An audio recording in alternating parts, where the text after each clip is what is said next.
به چینل یمان یوتیوب خوش آمدید.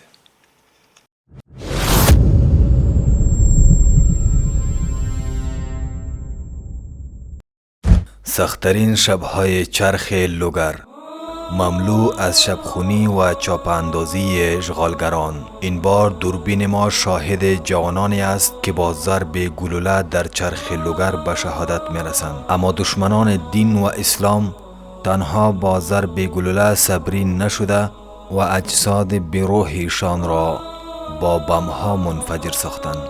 عمران، برهان، سعادت الله و صدیق الله دردانه های همان قریه بودند.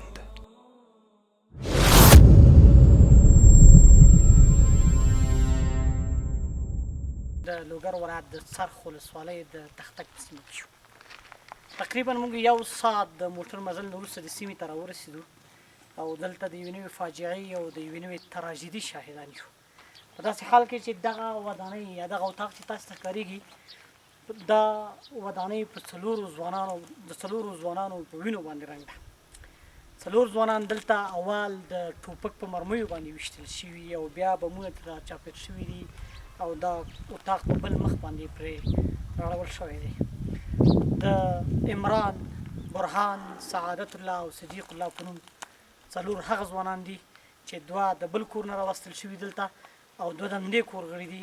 په دې جرم باندې چې ګنې دلته په دې کلي کې طالبان اوسېږي او دا د طالبانو کلی دی. په دغه جرم باندې دا څلور ځوانان دلته په ډېر ظلم او قساوت د خپلې کورنۍ په وړاندې په شهادت رسېږي.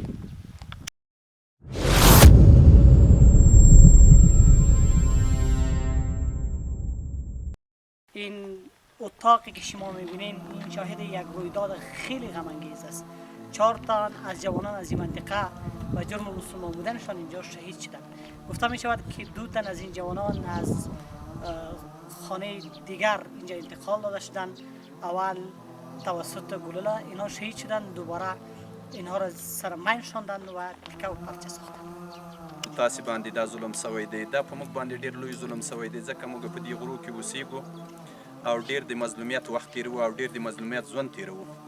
تاسې اوس دا ځای په خپله په سترګو باندې ولیده چې دا ځای ډېر د ښار نه او د آبادۍ نه لرې ځای دی او په دې منطقه کې موږ ټول د تیږې خاورې د شی راوړي، یوه کوټه یا 2 کوټه جوړې کړو، هم په ډېر یو مزدورۍ سره یو څه پیسې پیدا کړه کوټه جوړه کړو. دغه ظالمانو نو په موږ باندې چاپه واچوله.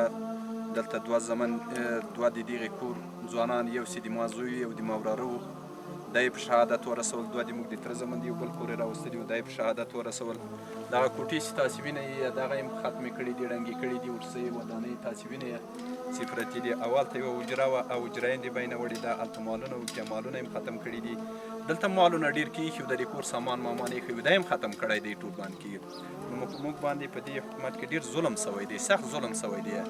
نو دا وحشیانه ظلم د کورنۍ د غړو په مخ کې، د زنانه او ماشومانو په مخ کې اول په ګولو سره ویستل سوي دي، بیا وروسته مینونه ورته ایښودل سوي دي. حتی چې موږ ورته راغللو چې ومکتل د یو خو بیخي سر نه وکړي، بیخي پېژندل کېدل نه، دا نور یې په داسې شان سره ټوک ټوک کړي وو چې خلکو ولیدل نو بیخي د ظلم وحشت ته بیخي خلک حیران سو چې دا څومره ظلم دی ورسره کړی. او اکلن چې د ډېر مظلومان خلک نه طالبان وو، نه یې په طالب سره کوم کار وو او نه د طالب سره دوی اوسېدل. د ټول منطقې ته معلومه وه، د ټول کلي ته معلومه وه چې دوه ډېر غریبان په د مؤسساتو په دې کې به کارونه کول، د مزدوري او د لاس مزدوري به یې کوله.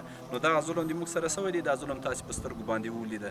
اول یې دوی په وړه سلا باندې وویستل، پس له هغوی د نور کلیوال تر وایستل، دوی په بمونه ورته کېښودل، ټوټې ټوټې یې کړل مقصد د بینه یې وړه. بیا پس له هغوی چې کلیوال راغله ذاتاً د خاورو نه راوړل، دوی تباه کړي دي. موږ انتقام د خدای په تر واخلي، موږ باندې ډېر ظلم کړی دی، ډېر په اخره درجه ظلم یې راباندې و.